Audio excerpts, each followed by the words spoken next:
Most of us know what happened next. The Israelites, led by the priests carrying the Ark of the Covenant, marched around the city once a day for 6 days. Then, on day 7, they marched around 7 times, after which the priests blew their trumpets, everyone shouted, and suddenly the seemingly impregnable walls of Jericho came crashing down. It's one of the most dramatic moments in the Old Testament. But did it really happen? Is there any evidence of this amazing story?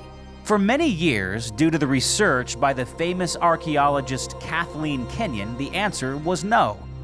Due to her misdating the destruction of the city, there was a huge discrepancy between the archaeological record and that of the Bible. However, if one properly dates the city's destruction to roughly 1400 BC, things quite literally begin to fall into place.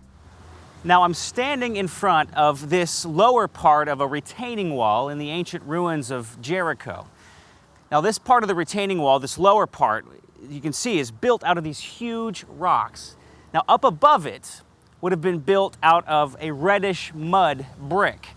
Now, what archaeologists have discovered is that the reddish mud brick fell outward into this area right here and would have provided a perfect siege ramp for the Israelites to walk into the city to conquer Jericho.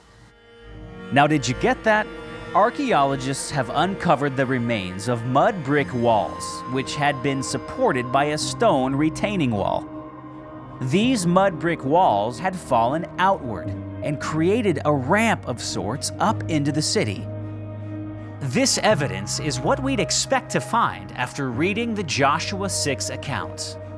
As soon as the people heard the sound of the trumpet, the people shouted a great shout, and the wall fell down flat, so that the people went up into the city, every man straight before him, and they captured the city.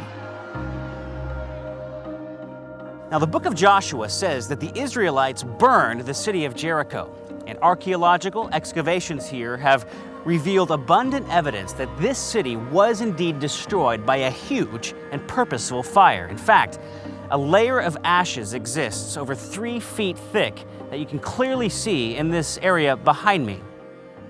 Over the centuries, Jericho grew again into an important city. Cyrus the Great used the city as an administrative center for Persian rule in the 6th century BC. Alexander the Great had a private estate there in the 4th century BC. The Hellenists ruled the city in the 2nd century BC, and Herod leased Jericho from Cleopatra in the 1st century BC, after Mark Antony gave it to her as a gift. In 30 BC, Herod the Great built theaters, palaces, and resorts, even a hippodrome, to entertain his guests with elaborate chariot races. Jericho is mentioned 59 times in the Bible. Jesus healed the blind beggar just outside the city. And it was here that Jesus met Zacchaeus in the sycamore tree. The Bible says that Zacchaeus climbed the tree in order to see Jesus. He called out to Jesus and later repented. The crowd criticized Jesus for associating with the likes of a sinner like Zacchaeus.